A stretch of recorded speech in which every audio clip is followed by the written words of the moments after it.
الحمد لله نحمده ونستعينه ونستغفره ونؤمن به ونتوكل عليه ونعوذ بالله من شرور أنفسنا ومن سيئات أعمالنا من يهده الله فلا مضل له ومن يضلل فلا هادي له ونشهد أن لا إله إلا الله وحده لا شريك له ونشهد أن سيدنا وسندنا وحبيبنا ومولانا محمدا عبده ورسوله الذي أرسله بالحق بشيرا ونذيرا وداعيا إلى الله بإذنه وسراجا وقمرا منيرا فقد قال الله تبارك وتعالى في كلامه المجيد وفي الفرقانه الحميد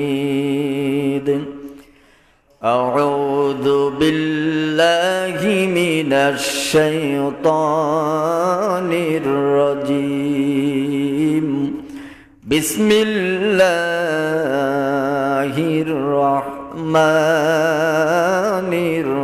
الرحيم لقد جاءكم رسول من أنفسكم عليه ما عنتم حريص عليكم بالمؤمنين رؤوف رحيم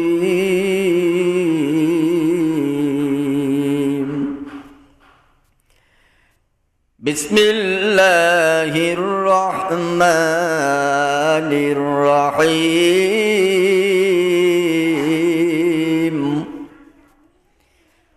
ولقد من الله على المؤمنين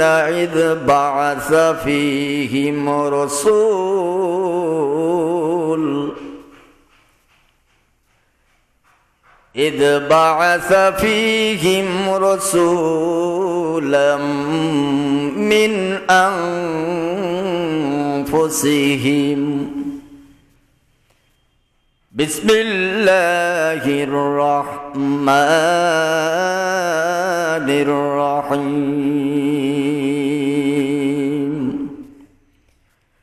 هو الذي بعث في الأميين رسولا منهم وقال الله تعالى كما أرسلنا فيكم رسولا منكم وقال الله تعالى من يطيع الرسول فقد أطاع الله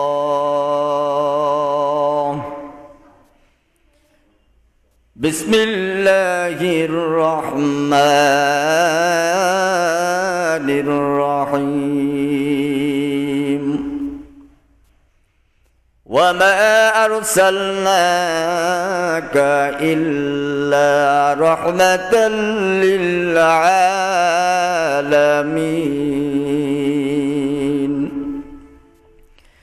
وقال الله تعالى في شأن حبيبه مخبرا وآمرا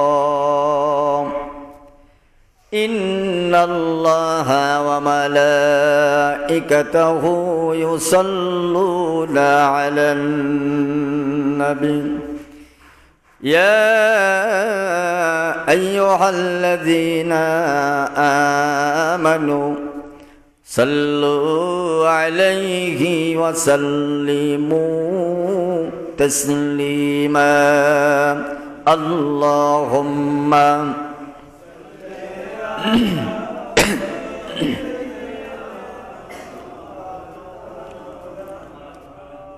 وعلى آل سيدنا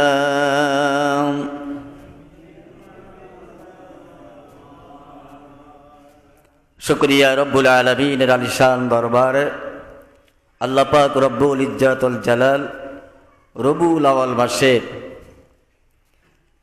रसूलेर जन्मेर मासे जुमार नामाज आदाय करार जन्य अत्र एलाकार भितर थेके छाटाई करे बाछाई करे किछु ईमानदार बान्दाके जाफर आउलिया रहमतुल्लाह आलाइहि जाय मस्जिदे नामाज शरीक हওয়ার तौफिक दान करेছেন আল্লাহ পাকের দরবারে লাখো কোটি শুকরিয়া জ্ঞাপন করি সবাই বলে আলহামদুলিল্লাহ দরুদ ও সালাম মানবতার মুক্তির কান্ডারি আখিরি জামানার পয়গম্বর মুহাম্মদুর রাসূলুল্লাহ যে নবীকে আল্লাহ পাক এই রবিউল আউয়াল মাসের 12 রবিউল আউয়াল শুভ সাদিকের সময় আব্দুল্লাহর রেখে যাওয়া স্ত্রী আমিনার গর্ভ থেকে দুনিয়ার জমিনে আল্লাহ পাক তাশরীফ এনেছিলেন সুবহানাল্লাহ বলবেন না এটা হলো সেই মাস কুরআনুল হাকিম থেকে কয়েকখানা আয়াতে কারিমা তেলাওয়াত করেছি আল্লাহ রাসূল কি জন্য পাঠালেন কাদের ভিতর থেকে আল্লাহ মনোনীত করলেন তার কারণটা কি আর আমাদের করণীয় কি কার অনুসরণ করে জান্নাত যাওয়া যাবে আজকে এই বিষয়ে কিছু আলোচনা করব আল্লাহ তাআলা তৌফিক দান করুন জোরে কোন আমিন আল্লাহ তাআলা দরবারে লাখো কোটি শুকরিয়া যে আল্লাহ পাক গত বছর এই দিনে এই জুমাবারে অনেক মানুষ আমাদের সাথে এই রবিউল আউয়াল মাসে শামিল ছিল ঠিক কিনা ধরে বলেন একটু হিসাব করে দেখুন আমাদের ভিতর থেকে এক বছরের ভিতরে আজকের এই জুমাবার অনেকের কপালে জোটে নেই দুনিয়ার জমিন থেকে বিদায় হয়ে কবরের বাসিন্দা হয়ে গেছে ঠিক না ঠিক আল্লাহ পাক গোটা একটা বছর পরে রবিউল আউয়াল মাসে এই দিনে এই জুমাবারে আমাদের যে উপস্থিত হতে পেরেছি আল্লাহ যে বাঁচিয়ে রেখেছেন এই জন্য আল্লাহর দরবারে আরেকবার শুকরিয়া আদায় করি বলি আলহামদুলিল্লাহ আর জোরে বলি না আলহামদুলিল্লাহ আসুন কোরআনুল কারীমের ভিতরে আমরা আস্তে আস্তে আলোচনা শুনি আল্লাহ তৌফিক দান করুন জোরে কোন আমিন আল্লাহ পাক রব্বুল আলামিন সূরা তাওবার 128 নম্বর আয়াত দিয়ে আল্লাহ বলেন লাকাদ জাআকুম রাসূলুম মিন আনফুসিকুম আলাইহি মা আনিতুম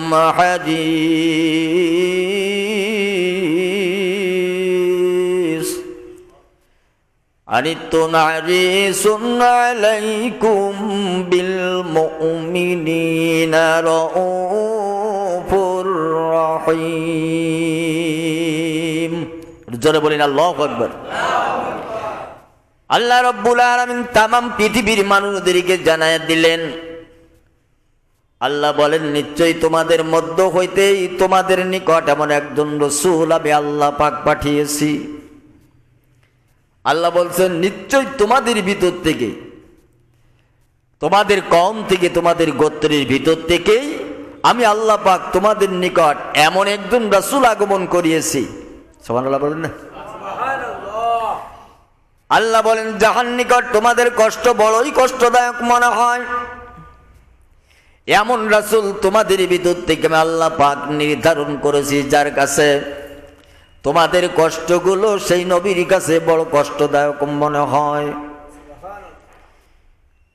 এরপরে 3 নাম্বার আল্লাহ পাক রব্বুল আলামিন বলেন যিনি তোমাদের কল্যাণ কামনা করে যে মানুষটা তার গোত্রের জন্য কোনোদিন অকল্যাণ কামনা করে না 4 নাম্বার এমন একজন নবী তোমাদের ভিতর থেকে যাচাই বাছাই করে তোমার কওমের ভিতর থেকে আল্লাহ পাক মনোনীত করেছি যিনি মুমিনদের প্রতি সব সময় বড় দয়াবান এবং মেহেরবানি প্রদর্শন করিয়া থাকেন সুবহানাল্লাহ বলেন সুবহানাল্লাহ আল্লাহ বলছেন তোমরা যে টেনশন করো না আমি আল্লাহ পাক তোমাদের ভিতর থেকেই একজন রাসূল আগমন করিয়েছি কারণ সমাজের ভিতরে যদি কোনো মেম্বার হয় কোনো চেয়ারম্যান যদি প্রতিনিধিত্ব করার জন্য আসে এই মানুষটা আসলে তার জন্ম থেকে শুরু করে শেষ লগ্ন পর্যন্ত ভালো কি খারাপ সমাজের ভিতরে উঠা বসা চলাফেরা করার মাধ্যমে জাতির লোকেরা তার একটা সার্টিফিকেট দেয় সুবহানাল্লাহ বলবেন না জাতির লোকেরা কি দেয় যে আসলে এই মানুষটা খুব ভালো এ আমাদের ভিতরে ছোটবেলা থেকে বড় হয়েছে, এর কোনো দুনিয়ার কোনো অকল্যাণ কোনো কালচার, এর দায় কোনো দাগ লাগেনি, বা শরিয়াত বিরোধী কোনো কাজের দাগ কোনো কাদা সেটা এই মানুষটার গায়ে নাই। এই মানুষটা সমাজের প্রতিনিধি হলে সমাজেরও লাভ, মানুষের ইহুকাল পরকালও নাজাত। সুবহানাল্লাহ বলেন। ঠিক সেই কথাটা আল্লাহ বলতেছেন, আমি তোমাদের ভিতর থেকে রসুল নির্বাচন করেছি এজন্য যে নবী ছোটবেলা থেকে তোমাদের কোলে পিঠে আস্তে আস্তে বড় হয়েছে, এই মানুষটা ছিল আমানতদার, এই মানুষটা ছিল আল আমিন, এই মানুষটা ছিল সত্যবাদী। তোমরাই তো তার সার্টিফিকেট দেওয়ার কারণে আমি 40 বছর পর্যন্ত তোমাদের সমাজের ভিতরে এই মানুষটাকে তোমাদের হাতে গলা দিয়ে লালিত পালিত করে তার তো সব দিকের ভালো সার্টিফিকেটগুলো তোমরাই দিয়েছো। এমন একটা মানুষকেই তোমাদের ভিতর থেকে আমি নিযুক্ত করেছি, অতএব যে মানুষটা সব সময়ের জন্য তোমাদের কষ্টকে বড় কষ্ট মনে করে থাকে। সুবহানাল্লাহ বলে।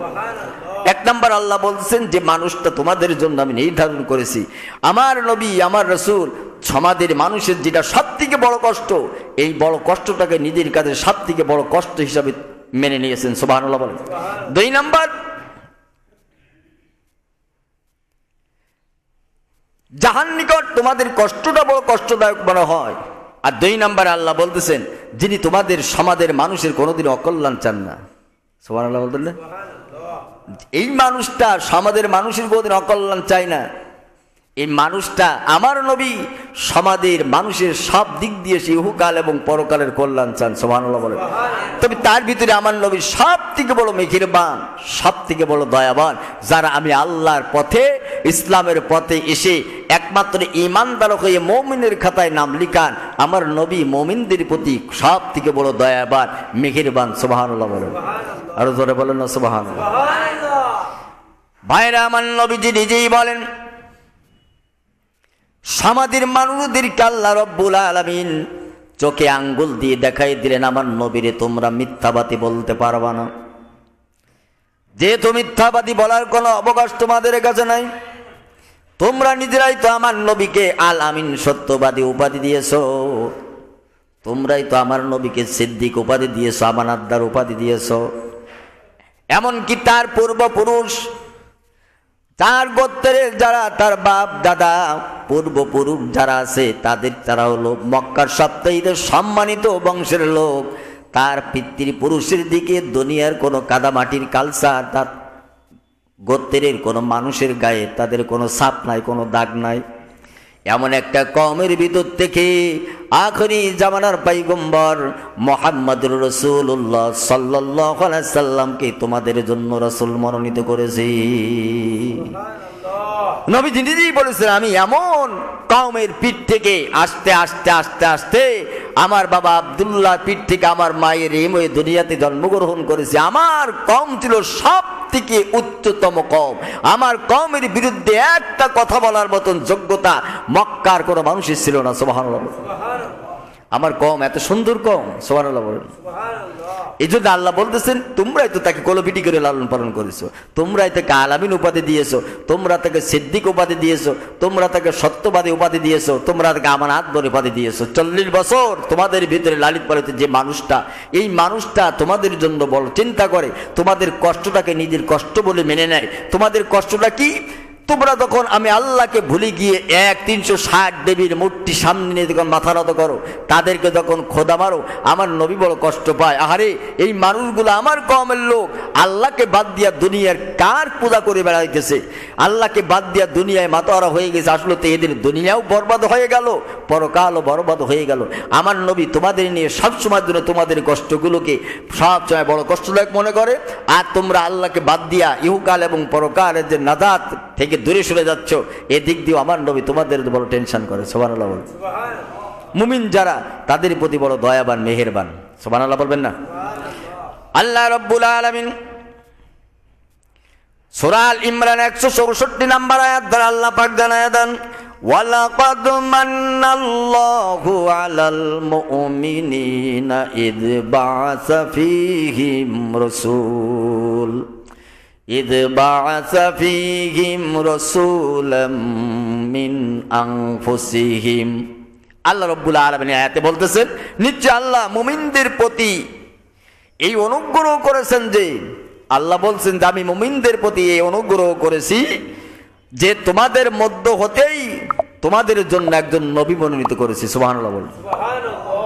আল্লাহ বলছেন আমি বাইরে কওম থেকে আনি নাই, অন্য দেশ থেকে নবী এনে তোমাদের ভিতরে নবী খাতায় নামটা লিখাই দেয় না। আমি আল্লাহ পাক তোমাদের প্রতি রহম করেছি, করুণা মেহেরবানি করেছি, তোমাদের গোত্রের ভিতর থেকে তোমাদের জন্য নবী নিযুক্ত করেছি। তখন তাকে তোমরা চেনো জানো, পরবর্তীতে নবীর বিরুদ্ধে আঙ্গুল তুলে কথা বলার মতন ক্ষমতা যেন তোমাদের না থাকে।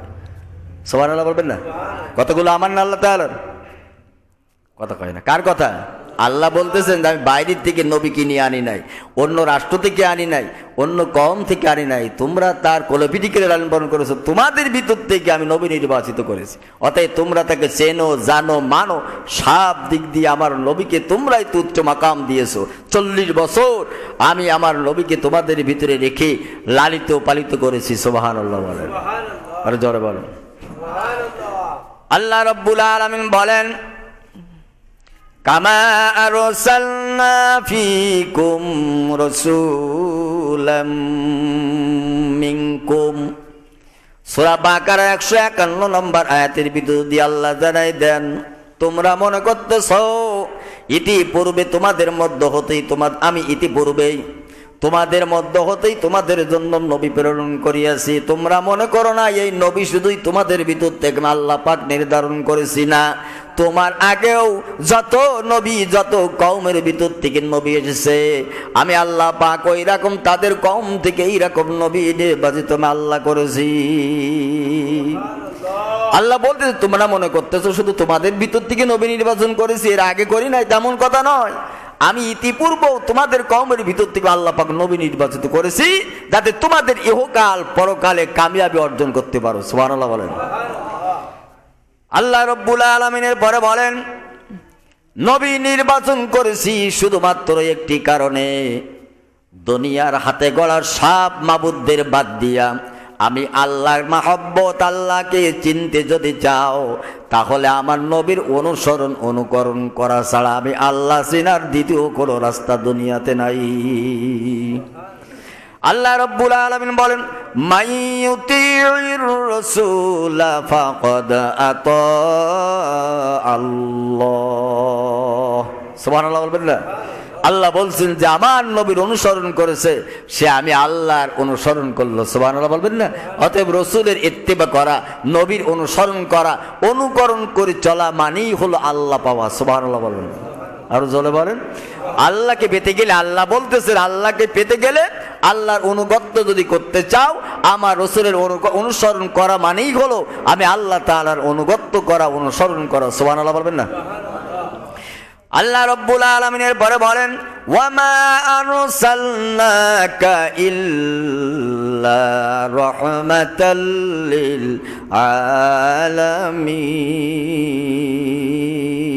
আলামিন। হে নবী আপনার ভিতরে সব গুণাগুণ দিয়া আমি আল্লাহ রাব্বুল আলামিন বিশ্ব জাহানের জন্য সকলের জন্য আমি আপনাকে রহমত স্বরূপ দুনিয়াতে প্রেরণ করেছি। সুবহানাল্লাহ বলেন না? কে বলছেন? আল্লাহ পাক বলেন। তাহলে আসুন আল্লাহ তাআলার নবী পাঠানোর কারণ কি? আল্লাহ রাব্বুল আলামিন বলতেছেন ক্বাদ জাআকুম মিনাল্লাহি নূরু ওয়া কিতাবুম মুবিন। জোরে কোন আল্লাহু আকবার। আল্লাহ রাব্বুল আলামিন বলেন ও দুনিয়ার মানুষ শোনো আমি তোমাদের কাছে দুইটা জিনিস পাঠাই দিলাম, একটা হলো নূর আর একটা হলো স্পষ্ট কিতাব। জোরে বলুন সুবহানাল্লাহ। আল্লাহ বলেন নিশ্চয়ই তোমাদের নিকট আল্লাহর তরফ থেকে নূর এবং প্রকাশ্য কিতাব এসেছে। নূর বলতে এখানে আখিরি জামানার পয়গম্বর মুহাম্মদুর রাসূলুল্লাহ সাল্লাল্লাহু আলাইহি সাল্লামকে বোঝানো হয়েছে। আর কিতাব বলতে যে কিতাব আল্লাহ পাক তামাম পৃথিবীর মানুষকে হিদায়াত দিবার জন্য আখিরি জামানার পয়গম্বর মুহাম্মদুর রাসূলুল্লাহ সাল্লাল্লাহু আলাইহি সাল্লামের উপরে আল্লাহ যে কিতাব আসমানি গ্রন্থ নাযিল করেছেন এই কিতাবটার নাম হলো আল কোরআনুল কারীম। জোরে বলুন সুবহানাল্লাহ। আল্লাহ বলতে আমার পক্ষ থেকে দুটা জিনিস তোমাদের কাছে আসবে, একটা হলো নূর স্পষ্ট আলো আর একটা হলো আমি আল্লাহর দেওয়া কিতাব। জোরে বলুন সুবহানাল্লাহ। আল্লাহর এই নূর আর কিতাব দিবার উদ্দেশ্যটা কি? নূর বানায়া কিতাবকে সঙ্গে দিয়া আল্লাহ পাক দুইটা জিনিস দিয়া দুনিয়াতে তার নবীকে পাঠানোর উদ্দেশ্য কি? আল্লাহ রব্বুল আলামিন সূরা আহজাবের ৪৫ নম্বর এবং ৪৬ নম্বর আয়াত দিয়া নবীরে জানায় দেন, ইয়া আইয়ুহান নাবিয়্যু ইন্না আরসালনাকা শাহিদাও ওয়া মুবাশশিরাও ওয়া নাযীরা ومبشرا ونذيرا وداعيا إلى الله بإذنه وسراجا منيرا জোরে বলুন আল্লাহু আকবার। আল্লাহ বলছেন মানুষের কাছে নূর আর স্পষ্ট কিতাব দিয়ে ও নবী আপনাকে কেন পাঠালেন আপনি শুনুন। আল্লাহ বলেন, হে নবী, ইয়া আইয়ুহান নাবিয়্যু ইন্না আরসালনাকা শাহিদাও ওয়া মুবাশশিরাও ওয়া নাযীরা। আল্লাহ বলেন, এক নাম্বার, দুনিয়াতে আপনাকে প্রেরণ করিয়েছি সাক্ষ্য দানকারী হিসাবে, সুসংবাদ দানকারী, ভীতি প্রদর্শনকারী হিসাবে, এবং তাহার নির্দেশে আল্লাহর পথে আহ্বানকারী এবং উজ্জ্বল প্রদীপরূপী। জোরে বলুন সুবহানাল্লাহ। আল্লাহ বলছেন, এক নাম্বার সাক্ষীকারী, সুসংবাদ দানকারী, ভীতি প্রদর্শনকারী এবং মানুষদেরকে আমি আল্লাহর দিকে আহ্বান করি, উজ্জ্বল প্রদীপ রূপে আমি আপনাকে সৃষ্টি করে দুনিয়াতে পাঠিয়েছি। সুবহানাল্লাহ বলবেন না? আর জোরে বল। আল্লাহ পাক দুনিয়ার মানুষদের কাছে রসুল পাঠিয়েছেন। আল্লাহ দিয়ে এক, আসমান জমিন গ্রহ নক্ষত্র যা কিছু আছে সব সৃষ্টিকর্তা কে? জোরে বলুন। সব কিছু সৃষ্টিকর্তা আল্লাহ তাআলা। এই এক আল্লাহর পক্ষে সাক্ষীদাতা হিসাবে রসুলকে আল্লাহ পাক মনোনীত করেছেন। সুবহানাল্লাহ বলবেন না?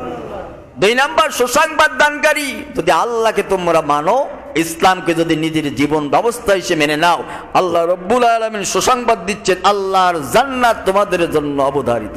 সুবহানাল্লাহ বলবেন না? তিন নাম্বার ভীতি প্রদর্শনকারী। যদি আল্লাহ বলা হয়ে যাও, ইসলাম বলা হয়ে যাও, কোরআন এবং সুন্নাহর পথ থেকে দূরে সরে যাও, কবরে আযাব শুরু হয়ে যাবে, মৃত্যুর যন্ত্রণা শুরু হয়ে যাবে, জাহান্নামের আযাব তোমাদের জন্য অবধারিত। এই যে জাহান্নামের আযাবের ভয় ভীতি, এটা দেওয়ার জন্য তোমাকে দুনিয়াতে মনোনীত করেছি। সুবহানাল্লাহ বলবেন না? তিন নাম্বার, আল্লাহ তাআলার নির্দেশে মানুষদেরকে ইসলাম এর দিকে আহ্বান করার জন্য দুনিয়াতে দুইটা পথ আছে, একটা হক আর একটা হলো বাতিল। এই হক বাতিল পথ থেকে, অন্ধকার থেকে মানুষদেরকে আলোর পথে আনার জন্য, জাহান্নাম মানুষগুলাকে জান্নাতমুখী করার জন্য, এই যে আহ্বান আল্লাহর দিকে মানুষদেরকে দলে দলে আহ্বান করার জন্য আপনাকে দুনিয়াতে পাঠিয়েছি উজ্জ্বল প্রদীপ রূপে। সুবহানাল্লাহ বলবেন না? দুনিয়ার যদি কোনো ঘরের ভিতরে ল্যাম্প জ্বালানো হয়, ল্যাম্পের আলো থেকে মানুষ ততটুকু আলোকিত হতে পারে না যতটুকু মোমবাতির আলো থেকে আলোকিত হওয়া যায়। আল্লাহর নবীকে আল্লাহ পাক প্রদীপের সাথে তুলনা দিয়েছেন। রাসূলুল্লাহ সাল্লাল্লাহু আলাইহি ওয়াসাল্লাম হলেন উম্মতের জন্য একটা প্রদীপ। এই প্রদীপের কাছ থেকে আলো নেবার জন্য আল্লাহ পাক নবীকে আল্লাহ পাক প্রদীপ রূপে আখ্যা দিয়েছেন। একটা প্রদীপ থেকে হাজারো বার প্রদীপের আলো হাজারো মানুষ নিতে পারে। জোরে বলুন সুবহানাল্লাহ। উজ্জ্বল প্রদীপ রূপে আল্লাহ পাক নবীকে পাঠিয়েছেন। নবীর কাছে যে গিয়েছে ইসলামের আলো নিয়ে ঘরে ফিরে আসছে। সুবহানাল্লাহ বলবেন না? হযরত আবু বকর সিদ্দিক রাদিয়াল্লাহু তাআলা আনহু কলেমা পড়ার পর কাফির বেঈমানদের সম্মুখে যখন কলেমার দাওয়াত দিলেন, লা ইলাহা ইল্লাল্লাহু মুহাম্মাদুর রাসূলুল্লাহ, হযরত আবু বকর সিদ্দিক কি এমন ভাবে মারা হলো, আবু বকর অজ্ঞান হয়ে গেলেন। মা দেখতে পেয়ে ঘরের ভিতরে আনলেন। রক্তাক্ত অবস্থায় হযরত আবু বকর সিদ্দিক রাদিয়াল্লাহু তাআলা আনহু কয়েকদিন পর্যন্ত খাওয়া দাওয়া করেন না। মা খানা দিলে বলেন, আমার নবী মুহাম্মাদুর রাসূলুল্লাহ সাল্লাল্লাহু আলাইহি ওয়াসাল্লাম কেমন আছেন, এর সংবাদ আমার কানের ভিতরে যত সময় পর্যন্ত না আসবে আমি আবু বকর একটা খানা আমার গালের ভিতরে উঠাইতাম না। জোরে বলেন তো সুবহানাল্লাহ। মা বলতেছে, বাবা খবর বাবু কোথায়? হযরত আবু বকর সিদ্দিক রাদিয়াল্লাহু তাআলা বললেন, মা তুমি খাত্তাবের বেটা ওমরের বাড়িতে যাও। আমি যেদিন নবীর হাতে কলেমা পড়ে মুসলমান হয়ে গেছি, খাত্তাবের বোন ফাতেমাও আল্লাহর নবীর হাতে কলেমা পড়ে মুসলমান হয়েছে। তুমি খাত্তাবের বোনের কাছে যাও, উনি বলতে পারবেন আল্লাহর নবী কেমন আছে। হযরত আবু বকরের আম্মা জান চলে গেলেন। ওমর রাদিয়াল্লাহু তাআলা নূর বোনের কাছে যে বলতেছেন, তোমাদের নবী আখিরি জামানার পয়গম্বর কোথায় আছে, কেমন আছে আমাকে বলো। ওমরের বোন জিজ্ঞাসা করলেন, আপনার পরিচয় কি? আবু বকরের মা বলে দিলেন, আমার পরিচয় হলো আমি হযরত আবু বকরের আম্মা। জোরে বলুন সুবহানাল্লাহ। বললেন, আগে আপনি আবু বকরের কাছে আমার নিয়ে চলেন। ওমরের বোন আবু বকরের মায়ের সঙ্গে হযরত আবু বকর সিদ্দিক রাদিয়াল্লাহু তাআলা যে ঘরের ভিতরে আছেন, পাশে দিয়ে বসানোর পর মা বলতেছে, আবু বকর, তুমি যে মহিলার কথা বলেছিলে তাকে তোমার সম্মুখে আগমন করেছি।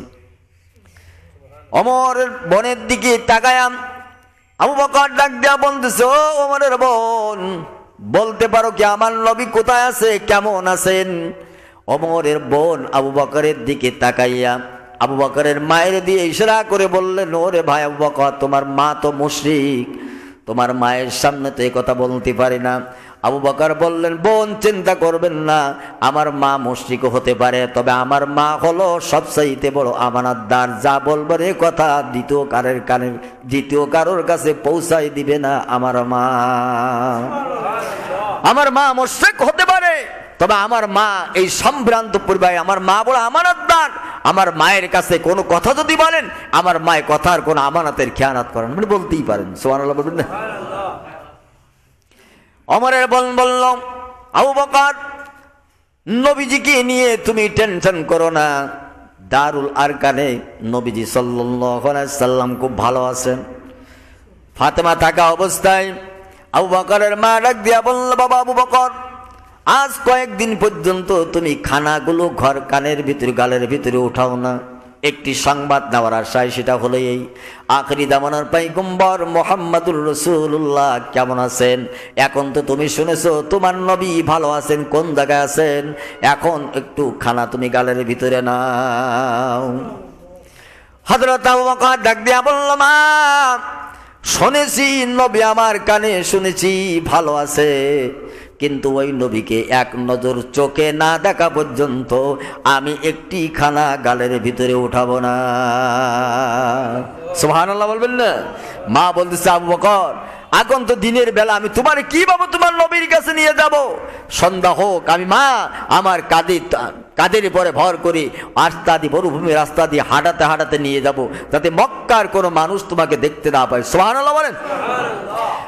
সন্ধ্যাবেলায় হযরত আবু বকরের আম্মা যান, সকল মানুষ ঘরের ভিতরে যখন ঘুমিয়ে গেছে, মায়ের কাঁধের পরে ভর দিয়ে নবীজির সম্মুখে আনা হলো। নবীজি সাল্লাল্লাহু আলাইহি সাল্লামকে দেখে নবীজি আবু বকরের দিকে তাই বলেন, আবু বকর, খবর কি? কয়, হুজুর, আপনাকে না দেখা পর্যন্ত মায়ের হাতের একটা রান্না করা ভাত আমি গালের ভিতরে উঠাই নাই। এই যে ইসলামের দাওয়াত, এইভাবে মানুষদেরকে ইসলামের দিকে আহ্বান করার জন্য আল্লাহ পাক যুগে যুগে নবী রাসূল পাঠিয়েছেন। সুবহানাল্লাহ বলবেন না? আর জোরে বলুন না সুবহানাল্লাহ।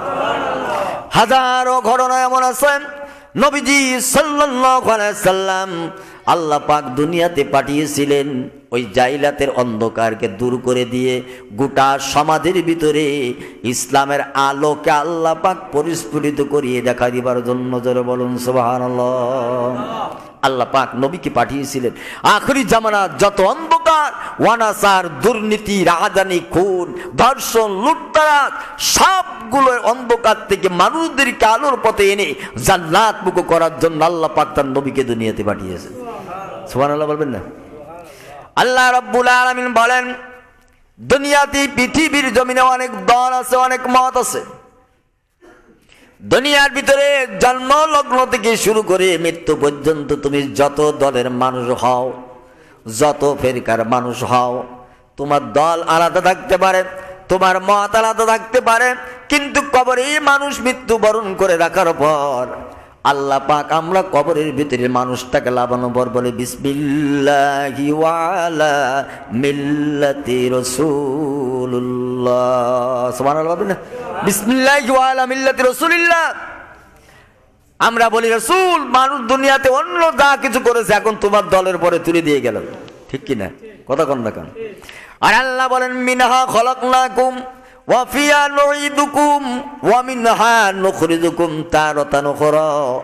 এই মাটি থেকে তোমাকে সৃষ্টি করা হলো, আবার এই মাটির ভিতরে তোমাকে ঢুকাই দেওয়া হবে, আবার এই মাটির কবর থেকে পুনরায় জিন্দা করে কিয়ামতের ময়দানে হাজির করবেন যিনি। জোরে বলুন তিনার নামটা কি?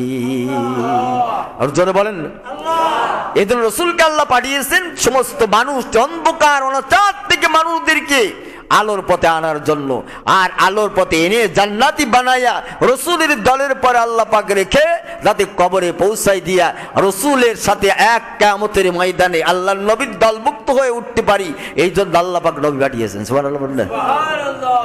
ভাইরা আমার, একটু কান লাগান যে আলোচনাটা রেখে এসেছিলাম, বিশ্বনবী মুহাম্মদুর রাসূলুল্লাহ সাল্লাল্লাহু আলাইহি সাল্লাম খাদিজার সঙ্গে বিবাহ হয়ে গেল, মনে আছে তো নাকি? কথা কন না কেন? হযরত খাদিজা রাদিয়াল্লাহু তাআলা আনহার সঙ্গে নবীজির বিবাহ বন্ধনে আবদ্ধ হলেন। আবদ্ধ হওয়ার পর কিছুদিন সংসার জীবন পরিচালনা করার পর হযরতে মা খাদিজা রাদিয়াল্লাহু তাআলা আনহা চিন্তা করলেন এখন অন্তিম লগ্ন এসে হাজির। নবীজি সারা রাত বাইরে দিনের দাওয়াত দেন, ঘরের ভিতরে রাত্রি বেলা আসেন। খাদিজাতুল কুবরা রাদিয়াল্লাহু তাআলা আনহা ঘরের ভিতরে সারা রাত দরজার কাছে কানটা লাগায় লাগায় ঘুমায় যান। নবীজি ঘরের ভিতরে ঢোকেন, হযরত খাদিজা এইভাবে সারা রাত জেগে থাকেন, ঘুম ভালো হয় না। একদিন নবীজি বাইরের দিনের দাওয়াতি কাজ ছেড়ে ঘরের ভিতরে পদার্পণ করলেন, খাটিয়ার পরে বসলেন। বসার পরে মা খাদিজাতুল কুবরা রাদিয়াল্লাহু তাআলা আনহা নবীজির ডান উরুর উপরে মাথাটা দিয়া চার চোখের মিল আল্লাহ করে দিয়েছে। চার চোখের মিল হয়ে গেল। নবীজি দেখতেছেন খাদিজা রাত জাগতে জাগতে চোখ দুইটা লাল হয়ে গেছে, আমার খাদিজার ঘুম হয় না। আল্লাহর নবী নিজের মাথা থেকে প্লেওয়ালখানা নিয়া খাদিজার মুখের পর থেকে বাম দিক থেকে ডান দিক দিয়ে একটু বিসমিল্লাহ বলে রুমালটা মুলে দিলেন। খাদিজা ঘুমিয়ে পড়লেন। সুবহানাল্লাহ বলেন। নবীজি রুমালখানা বাম দিক থেকে এইভাবে বিসমিল্লাহ বলে ডান দিকে নিলেন, ডান দিক থেকে আর বাম দিকে নিলেন না, ডান দিকে নিয়ে নবীজি বসে আছেন। খাদিজা ঘুমিয়ে গেলেন। কিন্তু সময় আরামের সহিত ঘুম পড়ার পর খাদিজা বলতেছে, আল্লাহর নবী আমার জীবদ্দশায় এত আরামের ঘুম কোনোদিন আমি খাদিজা পড়ি নাই।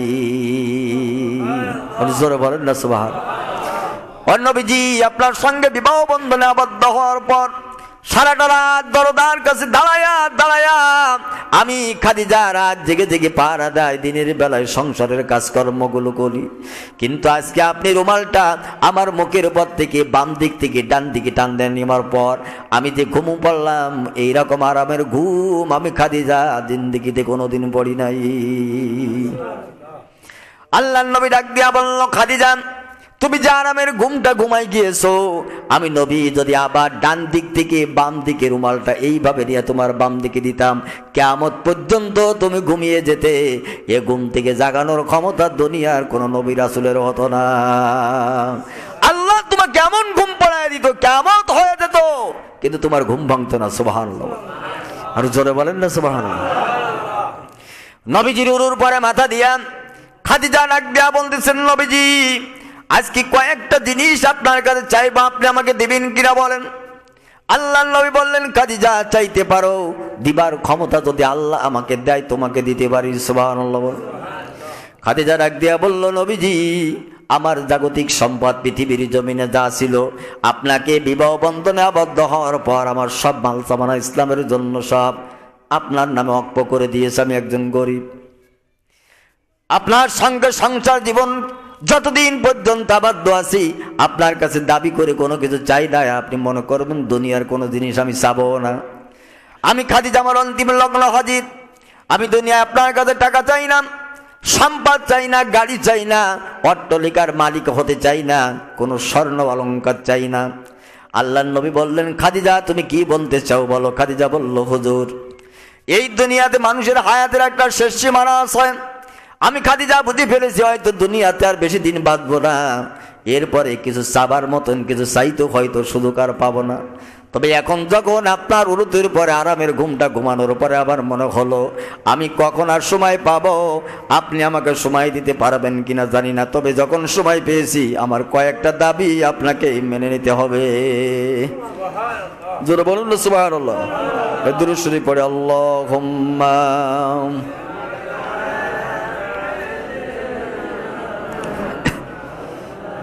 মাওলানা মুহাম্মদ ওয়া আলা আলিহি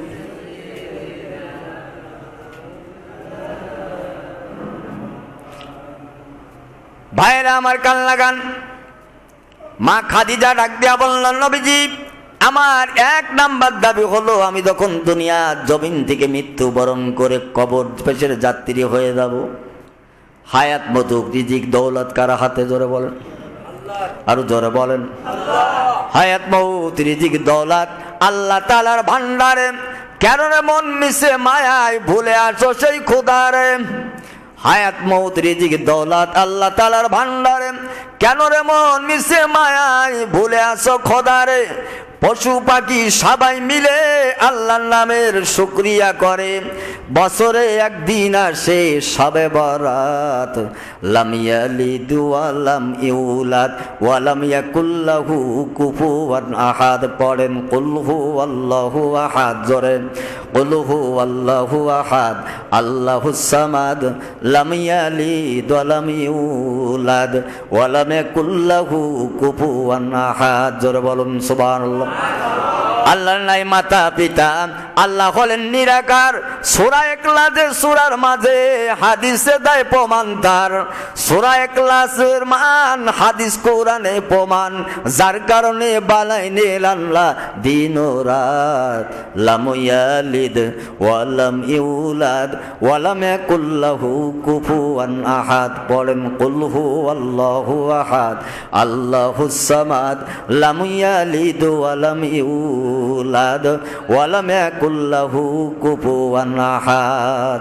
খাদিজা জানে হায়াত মাউত রিজিক দৌলত কার হাতে? জোরে বলেন। হযরত খাদিজা রাদিয়াল্লাহু তাআলা জানে এই চারটা জিনিস আল্লাহর হাতে, কোনো মানুষের হাতে নয়। খাদিজা ডাক দিয়া বলল, নবীজি যেদিন আমি মৃত্যুবরণ করব, আমার যখন গোসল দেওয়া হবে, আমার জীবদ্দশায় আমার পায়ের তলার থেকে মাথা পর্যন্ত আমার সর্ব অঙ্গ যা আছে আপনি ছাড়া তো কেউ দেখেন নাই। সুবহানাল্লাহ। অতএব আমার প্রথম গোসলখানাটা আপনি নিজে হাতে দিবেন কিনা বলেন? নবীজি বললেন, খাদিজা তোমার দ্বিতীয় প্রশ্ন যদি থাকে তা করো। দ্বিতীয় নাম্বার প্রশ্ন হলো, হুজুর আমার কবরখানা নিজে হাতে খোলার পর আমার কবরের ভিতরে আপনি একটু গোড়াগড়ি দিবেন কিনা বলেন? আল্লাহর নবী বললেন, খাদিজা তোমার আর কোনো প্রশ্ন থাকলে বলো। খাদিজা বলল, হুজুর দুনিয়ার কোনো সাধারণ কোন দোকানের কাপড় দ্বারা আপনি আমার কাফনের ব্যবস্থা করবেন? হয়তো ইহুদি নাসারা খ্রিস্টানের দোকানের কাপড় হতে পারে। অতএব আপনার গায়ের একটা জুব্বা দ্বারা যদি আমার কাফনের ব্যবস্থাটা করে দেন আমার বড় খুশি হয়ে যাব। সুবহানাল্লাহ। আল্লাহর নবী বললেন, খাদিজা আর কোন দাবি? খাদিজা ডাক দিয়া বলল, নবী আমার শেষ দাবি হলো কবরের ভিতরে লাশ দাফন করে যাবার পর মুনকার নাকির ফেরেশতা এসে চারটা প্রশ্ন করবে। মান রব্বুকা, তোমার রবকে? মান নাবিউকা, তোমার নবীকে? মান দিনুকা, তোমার দিন কি? এই তিনটা সওয়ালের জবাব যদি দিতে পারি, কবরকে আল্লাহ পাক রওজাতুম মির রিয়াজিল জান্নাহ আল্লাহ বানাই দিবে।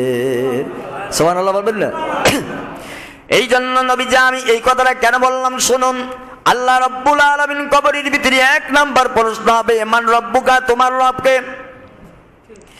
মান দিনুকা, তোমার দিন কি? মান নাবিউকা, তোমার নবীকে? আল্লাহর নবী গো, আমি দ্বিতীয় নাম্বার প্রশ্নের জবাব দিতে পারবো। মান দিনুকা, তোমার দিন কি? আমার দিনের নাম হলো ইসলাম। যেহেতু আপনার হাতে কলেমা পড়ে মুসলমান হওয়ার পর থেকে আজ পর্যন্ত ইসলামের বিপক্ষে যায় একটা কাজ আমি খাদিজা করি নাই। অতএব আমি কবরে দ্বিতীয় সওয়াল দিতে পারবো, মান দিনুকা, তোমার দিনকে? আমার দিন হলো ইসলাম। তিন নাম্বার হবে মান নাবিউকা, তোমার নবীকে? আপনাকে নবী হিসাবে তো আমি কবুল করে নিয়েছি, এমনকি আপনাকে স্বামী হিসাবেও কবুল করেছি। অতএব আপনার জীবদ্দশায় আপনার সঙ্গে ততদিন সংসার জীবন পরিচালনা হলো, আমি তো চিনিয়ে নিয়েছি আপনি হলেন একমাত্র আখেরি জামানার পয়গম্বর ও মুহাম্মদুর রাসূলুল্লাহ। অতএব তিন নাম্বার সওয়ালের জবাব দিতে পারবো, তবে এক নাম্বার সওয়ালের জবাব আমি খাদিজা দিতে পারবো না। তার কারণ আমি আমার রবকে তো কোনোদিন চোখে দেখি নাই। ঠিক না বেশি? এসে কবরে জিজ্ঞাসা করিবে মুনকার নকিরে, সুবহানাল্লাহ বলবেন না? এসে কবরে জিজ্ঞাসা করবে মুনকার নকিরে, কার দিনে ছিলে বান্দা আল্লাহ মানছো কাহারে, কার দিলে ছিলে বান্দা আল্লাহ মানছো কাহারে, এসে কবরে জিজ্ঞাসা করবে মুনকার নকিরে। সুবহানাল্লাহ বলবেন না? জোরে বলেন। সত্য উত্তর দিতে পারলে আযাব হবে না তার, ভালো উত্তর না দিতে পারলে আযাবের সীমা থাকবে না তার। বাড়ির চড়লে মাথা কানি, বাড়ির চড়ে মাথা কানি, ঢুকবে সিনার ভিতরে জিজ্ঞাসা করবে মুনকার নকিরে, এসে কবরে জিজ্ঞাসা করবে মুনকার নকিরে। ঠিক না বে ঠিক? নবীকে কবরে দেখায়া জিজ্ঞাসা করবে তখন, চিনো কি না চিনো তারে, তুমি জবাব দাও এখন। নবীকে কবরে দেখায়া জিজ্ঞাসা করবে তখন, চিনো কি না চিনো তারে, জবাব দাও তুমি এখন। নবীর সাথে ভাবনা হলে, নবীকে নবী না মানলে, চিনবে না দয়ার নবীরে, জিজ্ঞাসা করবে মুনকার নকিরে, এসে কবরে জিজ্ঞাসা করবে মুনকার নকিরে। কার দিনে ছিলে বান্দা আল্লাহ মানছো কাহারে, কার দিনে ছিলে বান্দা রব মানছো কাহারে, কার দিনে ছিলে বান্দা স্রষ্টা মানছো কাহারে, জিজ্ঞাসা করবে মুনকার নকিরে, এসে কবরে জিজ্ঞাসা করবে মুনকার নকিরে। ঠিক না বেঠিক? জোরে বলেন। আল্লাহর নবী ডাক দেয়া বলল, খাদিজা এই চারটা প্রশ্ন আমার কাছে করার কারণ কি? খাদিজাতুল কুবরা রাদিয়াল্লাহু তাআলা বললেন, নবী গো, এক নাম্বার আপনার হাত দ্বারা যদি দুনিয়ার পানি দ্বারা আমার গোসল করায়া দেন, কবর কোনি আমার সঙ্গে বেয়াদবি করবে না। সুবহানাল্লাহ বলেন। দুই নাম্বার ডাক দেয়া বলল, খাদিজা তোমার কবরটা আমি নবী নিজে হাতে খুলবো, এর ভিতরে গড়াগড়ি দেব বললাম না।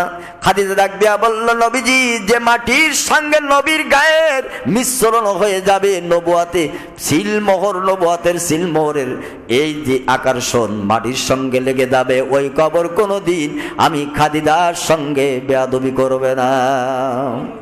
নবীজি ডাক দেয়া বলল, আমার কাফন জব্বা দ্বারা কাফন দেওয়ার কারণ কি? খাদিজা ডাক দেয়া বলল, নবীজি দুনিয়ার সাধারণ কোন দোকানের কাফন দ্বারা যদি আমার কাফনের ব্যবস্থা করেন তাহলে আমার ভয় থেকে যায়, কিন্তু আপনার গায়ের জুব্বা জামা দিয়া যদি আমার একটা কাফনের ব্যবস্থা করে দেন, আমার মন বলে কবর কোনোদিন আমি খাদিজার সঙ্গে বেয়াদবি করবে না। নবীজি ডাক দেয়া বলল, চার নাম্বার আল্লাহ নবীর স্ত্রী মা খাদিজাতুল কুবরা ডাক দিয়া বলল, নবীজি কবরের ভিতরে তিনটি সওয়াল হবে, মান রব্বুকা তোমার রবকে, মান দিনুকা তোমার দিন কি, মান নবিউকা তোমার নবীকে। তবে দুইটা সওয়ালের জবাব দিতে পারবো, একটা সওয়ালের জবাব দিতে পারবো না, সেটা হলো এই, আমার রব আল্লাহকে তো আমি খাদিজা চোখে দেখি নাই।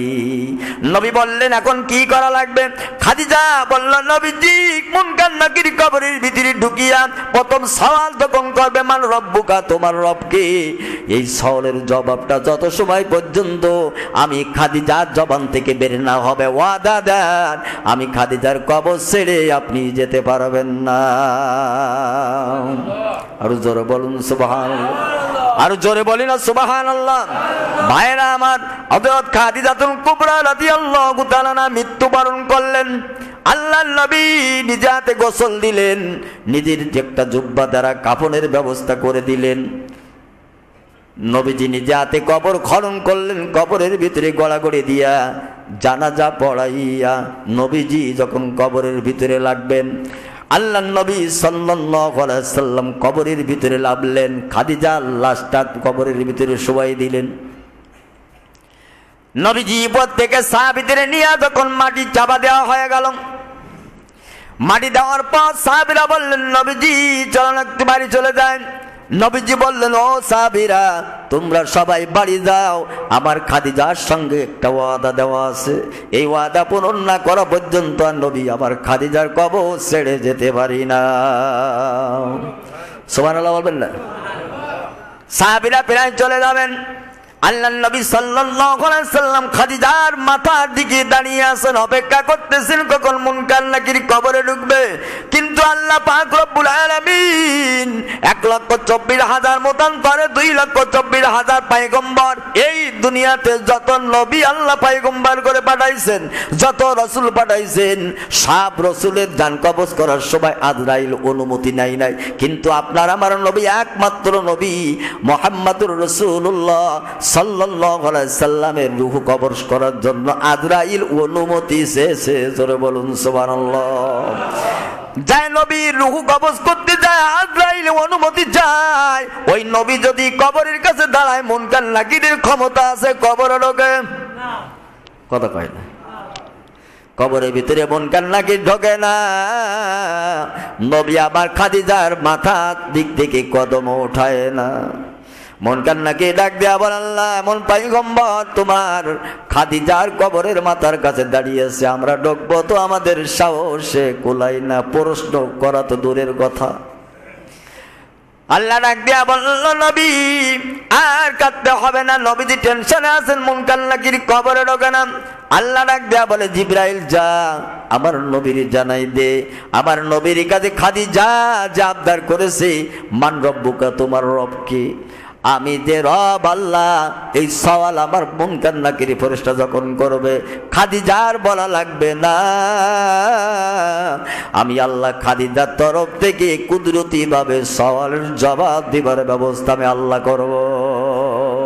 জোরে বলুন সুবহানাল্লাহ। তার কারণ খাদিজা রাদিয়াল্লাহু তাআলা আনহা ইসলামের জন্য যত ত্যাগ স্বীকার করেছে, নবীর জন্য যত ত্যাগ স্বীকার করেছে, এত ত্যাগ কোন নারী জাতি ইসলামের জন্য করে নাই। সুবহানাল্লাহ। এক নাম্বার ত্যাগ ছিল জাগতিক সম্পদ, কয়েকটা স্বামীর ঘর ছাড়া হয়েছিলেন তালাক প্রাপ্ত, সেই সম্পদ, বাবা রেখে দেওয়া সম্পদ এবং আর্থিক যত লেনদেন, আর্থিক যত বাজারদার সম্পদ যা ছিল সব ইসলামের খাতিরে নবী মুহাম্মদুর রাসূলুল্লাহ সাল্লাল্লাহু আলাইহি সাল্লাম নামে সব অক্ষ করে দিয়েছেন। আর জিন্দেগিতে কোনোদিন এই সম্পদ থেকে এক কিঞ্চিত পরিমাণ দাবি করেন নাই। সুবহানাল্লাহ। নবীজি হীরা পর্বতের গুহায় কত বড় উঁচু জায়গায় বসে যেখানে কোরআন নাযিল হলো সেখানে ধ্যান রাখতেন। মা খাদিজাতুল কুবরা রাদিয়াল্লাহু তাআলা আনহা বাড়ির থেকে প্রতিদিন খানাগুলো রান্না করে নিয়ে যেতেন, নিজে কষ্ট করে করে অত উঁচু পাহাড়ের পরে উঠে উঠে নবীকে খানাগুলো খাওয়ায় আসতেন। সুবহানাল্লাহ। একদিন নবীজি কয়েকদিন ঘরের ভিতরে ঢুকেন না, খাদিজা রান্না করা ভাত নিয়ে চলে যাইতেছেন। আল্লাহ ডাক দিয়া বলে, জিবরাইল আমার নবীর কাছে যাও, নবীরে জানায় দাও আমি আল্লাহ খাদিজাকে সালাম দিয়েছি। আল্লাহর সালাম যে খাদিজাকে আল্লাহ নিজে সালাম দেয়, তার কবরে আযাব হতে পারে? মুনকার নাকির ঢোকার তো কথাই আসে না, ঠিক কিনা? ধরে বলে কথা বলেন না কেন? আল্লাহর ফেরেশতা জিবরিল আসে হীরা পর্বতের গুহায়, নবীজি আল্লাহ রাব্বুল আলামিন খাদিজাকে সালাম জানিয়েছেন, আমি জিবরাইল ও সাদিদাকে সালাম জানালাম। সুবহানাল্লাহ। মা খাদিজাতুল কুবরা রাদিয়াল্লাহু তাআলা আনহা পাহাড় বেয়ে বেয়ে কষ্ট করে নবীজির হুজরা পর্যন্ত গেলেন হীরা পর্বতের গুহায়। নবীজির কাছে যখন বসলেন খানা নিয়া, নবীজি ডাক দিয়া বলল, ও খাদিজা আল্লাহ তোমাকে সালাম দিয়েছেন এবং জিবরাইলও তোমাকে সালাম দিয়েছেন। খাদিজাতুল কুবরা ডাক দিয়া বলল, নবীজি আল্লাহ যেভাবে সালাম জানিয়েছেন ওর প্রতি উত্তরে সালামের জবাব তো আমার দ্বারা দেওয়া সম্ভব নয়, তবে আমার তরফ থেকে আল্লাহর সালামের জবাবটা আপনি আমার স্বামী আখরি জামানার পয়গম্বর মুহাম্মদুর রাসূলুল্লাহ আপনি দিয়ে দেন। আমি তো জানি না আল্লাহর সালামের জবাব কেমনে দিতে হয়, ওটা আপনি ভালো জানেন নবী। আপনি আমার স্বামী এবং আখরি জামানার পয়গম্বর, আমি আপনার স্ত্রী হইয়া আপনি স্বামীর তরফ থেকে আমার তরফ থেকে আপনি আল্লাহ সালামের জবাবটা দিয়ে দেন। সুবহানাল্লাহ বলেন। এমন মহিলা ছিলেন খাদিজা, ইসলামের জন্য সব ত্যাগ করে দিয়েছেন। সুবহানাল্লাহ বলবেন না? এই জন্য আল্লাহ বলেছেন, মাইয়ুতিল্লাহ মাইয়ুতির রাসূলা ফাকাদ আতা আল্লাহ। আমি আল্লাহকে যদি পেতে চাও, আমি আল্লাহর অনুগত্য যদি করতে চাও, তাহলে আমার নবীর অনুকরণের মধ্য দিয়ে আল্লাহর অনুগত্য করা হয়ে যাবে। আমার নবী বাদ দিয়ে আল্লাহ পাওয়া যাবে না, আমার নবীকে বাদ দিয়ে আমি আল্লাহর মহব্বত পাওয়া যাবে না। অন্য জায়গায় আল্লাহ বলেন, কুল ইন কুনতুম তুহিব্বুনা তুহিব্বুনাল্লাহা ফাত্তাবিউনি ইউহিব্বুকুমুল্লাহ ওয়া ইয়াগফির লাকুম যুনুবাকুম ওয়াল্লাহু গফুরুর রহিম। আল্লাহ তার নবীরে জানায় দেয়, নবী আমার মহাব্বত ভালোবাসা যদি কেউ পেতে চায় তাহলে আপনার ভালোবাসা আগে তার অন্তরের ভিতরে জমা করা লাগবে। সুবহানাল্লাহ বললেন। এই যে রবিউল আউয়াল মাস পেয়েছি, আগামীকাল থেকে ধুমধারাক্কা খিচুড়ি, আড়াই প্লেট জিলাপির কোনো অভাব হবে না। কথা কন না কেন? আপনি খান, অসুবিধা নাই, কিন্তু একদিনই খাইয়া সারা বছর মিলাদুন নবীর নামের কোনো খবর নাই। আছে? কথা কন না কেন? আছে? আজকে থেকে আমরা শিক্ষা নিতে হবে, রসুলের জিন্দেগির আলোচনা শুনবো, বাকি একটা বছর রসুলের সুন্নাত অনুযায়ী জীবন পরিচালনা করো, তাহলেই রবিউল আউয়ালের সার্থকতা আসবে, রসুলের মহাব্বতের সার্থকতা আসবে। এই দিনে উদযাপনে আপনার কিয়ামতের মধ্যে পাতও হবে। কেন রাত্রিবেলা মিলে খিচুড়ি খেয়ে আড়াই প্লেট জিলাপির ভোজ বেড়ে দিয়ে সকালে ফজরের নামাজ নাই, এক বছরের ভিতরে রসুলের কোনো সুন্নাতের খবরও নাই, ও রবিউল আউয়াল পালন করে করলাম না। ঠিক না জোরে বলেন? আল্লাহ রসুলের নাম জপরে মনোবিরাম, দুনিয়ার কাজকর্মের ভিতরে রে। দুনিয়ার যত কাজ কাবা আছে আল্লাহ এবং নবীর নাম থাকা লাগবে। সুবহানাল্লাহ বলবেন না? কাজ করলে খাওয়ায় আল্লাহ, নজর রাখেন রাসূলুল্লাহ। নামাজ পড়লে খাওয়ায় আল্লাহ, নজর রাখেন রাসূলুল্লাহ। মাশরে ময়দানে কিন্তু পড়িবে ফেরে আল্লাহ রসুলের নাম জপরে মনোবিরাম, দুনিয়ার কাজকর্মের ভিতরে রে। যত কাজ আছে দুনিয়াতে সব কাজের ভিতরে আল্লাহ এবং নবীর নাম থাকা লাগবে। ঠিক না ধরে বলেন? করেন না? কথা করেন? বেঁচে আছে যতদিন কারো কাছে হস না ঋণ, ঋণের বোঝা মাথায় লয়া যাস না কবরে। আজকে ঋণী জর্জরিত হয়ে গেছি, যখন যা লাগে প্রয়োজনও ঋণ হয়, না প্রয়োজনও ঋণ হয়, শোধ করার নামে কোনো খবর নাই। তাই বই বলতেছেন, বেঁচে আছে যতদিন কারোর কাছে হস না ঋণ, ঋণের বোঝা মাথায় লয়া যাস না কবরে। পরের হক মাইরা ধইরা হজ করিতে মক্কায় যায়া, পরের হক মাইরা ধইরা হজ করিলে মক্কায় যায়া, বাঁচাইতে পারবে না তোরে কাবা ঘরে। আল্লাহ রসুলের নাম জপরে মনোবিরাম, দুনিয়ার কাজকর্মের ভিতরে রে। কাজ করিলে খাওয়ায় আল্লাহ, নজর রাখেন রাসূলুল্লাহ। নামাজ পড়লে খাওয়ায় আল্লাহ, না পড়লেও খাওয়ায় আল্লাহ, নজর রাখেন রাসূলুল্লাহ। হাসরে ময়দানে কিন্তু পড়িবে ফেরে আল্লাহ রসুলের নাম জপরে মনোবিরাম, দুনিয়ার কাজকর্মের ভিতরে রে। দুনিয়ার যত কাজ আছে সব কাজের ভিতরে যদি আল্লাহ এবং রসুলের অনুগত্য অনুসরণ করেন তাহলে কিয়ামতের ময়দানে মাহাশারে এই পথ এবং মতের মধ্য দিয়া রসুলের মহাব্বত অন্তরের ভিতরে আসবে। আর নবীর মহাব্বত যদি অন্তরের ভিতরে পয়দা হয়ে যায় আল্লাহ রব্বুল আলামিন আপনার প্রতি মহাব্বত শুরু করে দিবে। 3 নাম্বার, আল্লাহর মহাব্বত যদি একবার বান্দার প্রতি এসে যায় আল্লাহ বলেন, নবীজি সুসংবাদ জানায়া যান আপনার ওই বান্দার জিন্দেগির যত গুনাহ আছে সব আমি আল্লাহ মাফ করে দিব। আর জোরে বলেন সুবহানাল্লাহ। দুনিয়ার প্রত্যেকটা কাজকর্মের ভিতরে আল্লাহ রসুল এবং আল্লাহর অনুসরণ অনুগত্য থাকা লাগবে। আর আল্লাহ বলছেন নবীর অনুসরণ অনুগত্য করা ছাড়া কোনো কাজ দিয়ে আমাকে ভালোবাসা পাওয়া যাবে না। ঠিক না বেটি? আপনি ব্যবসা করেন, বাণিজ্য করেন, ঘের ভেড়ি যা করেন না কারণ বাড়ির জগতিক যত কাজ আছে সব কাজের পন্থাটা হতে হবে রসুলের অনুসরণের কায়দায়। ঠিক কিনা ধরে বলেন?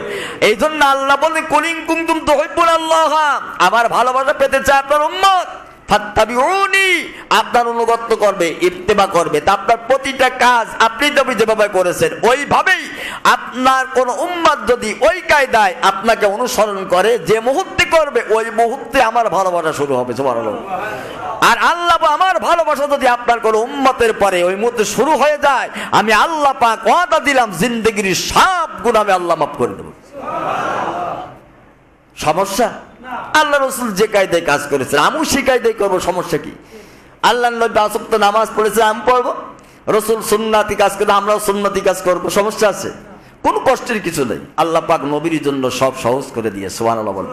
এই জন্য রবিউল আউয়াল মাস, এ মাসে আমরা বিভিন্ন দিক দিয়ে রসুলের আলোচনা শুনবো, কিন্তু শুনবো হুজুরের ওয়াজ ভালো, হুজুরের লাহান খুব ভালো, মাঝে মাঝে 2টা ডিজিটাল সঙ্গীত গায় তাও ভালো, কিন্তু মিলাদুন নবী আলোচনা করব শুধু ওয়াজ শোনার জন্য। কথা কন না কেন? ঠিক কি না? এ কাজ করা যাবে না। আপনার ইহকাল এবং পরকালের পাথর দিতে হবে। আলোচনার মধ্যে আমরা যে কথাগুলো বলি ও কথাগুলো বেরেনে রাখতে হবে। যে আলোচনা ভালো, রাসূল সাল্লাল্লাহু আলাইহি ওয়াসাল্লামের জিন্দেগির আলোচনা কত করবেন? পৃথিবীর সব নেতার আলোচনা শেষ হয়, সব নবীর আলোচনা শেষ হয়ে যাবে, কিন্তু আপনার আমার নবী মুহাম্মদ রাসূলুল্লাহ সাল্লাল্লাহু আলাইহি সাল্লামের জন্ম থেকে শেষ লগ্ন পর্যন্ত যত আলোচনা যত করবেন তত বাড়বে, কিয়ামত হয়ে যাবে। নবীর প্রশংসার আলোচনা করে শেষ করা যাবে না। কতক্ষণ যাবে নাকি? তার কারণে মর্যাদা আল্লাহ বলে ওয়ারাফানা লাকা যিকরাক। আল্লাহ বলে নবী আপনার সম্মান মর্যাদা আমি সবার উপরে দিয়ে, সুবহানাল্লাহ বলবেন না? প্রত্যেকটা কথা মনে পড়ে গেল, বলি নাকি? শেষ করে দেব। আল্লাহ নবীকে আল্লাহ বললেন আমার হাবিব, আদম থেকে শুরু করে এই দুনিয়া যেদিন থেকে আমি আল্লাহ পাক সৃষ্টি করেছি তার বহু আগে আপনি নবীকে আমি আল্লাহ পাক বানিয়েছি। সুবহানাল্লাহ বলেন। ও নবী আপনিকে সৃষ্টি না করা হলে আমি আল্লাহ পাক কিছুই করতাম না। তার কারণ আপনার মাধ্যমেই আমি দুনিয়াতে আল্লাহর পরিচয় তুলে ধরতে চাই। বুঝতেছেন কথা? আল্লাহ নবী বলেন আল্লাহ কথা বলার কারণ কি? আল্লাহ ডাক দিয়া বলল নবী কিয়ামত তো হবেই হবে, হাশরের ময়দান কায়েম হবে, এটা ঠিক। আমি আদম সৃষ্টি করে আদমের মধ্য দিয়া কিয়ামত পর্যন্ত দুনিয়াটা মানুষ দ্বারা আমি আবাদ করব। সুবহানাল্লাহ বলবেন না?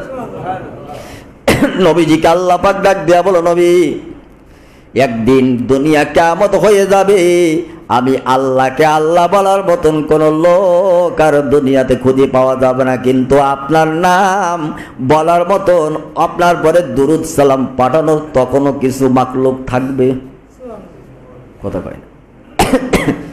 পৃথিবীতে যতদিন একজন মানুষ আল্লাহ আল্লাহর নাম জপবে ততদিন আল্লাহ কিয়ামত দেবে না। এটা হাদিসে প্রমাণ।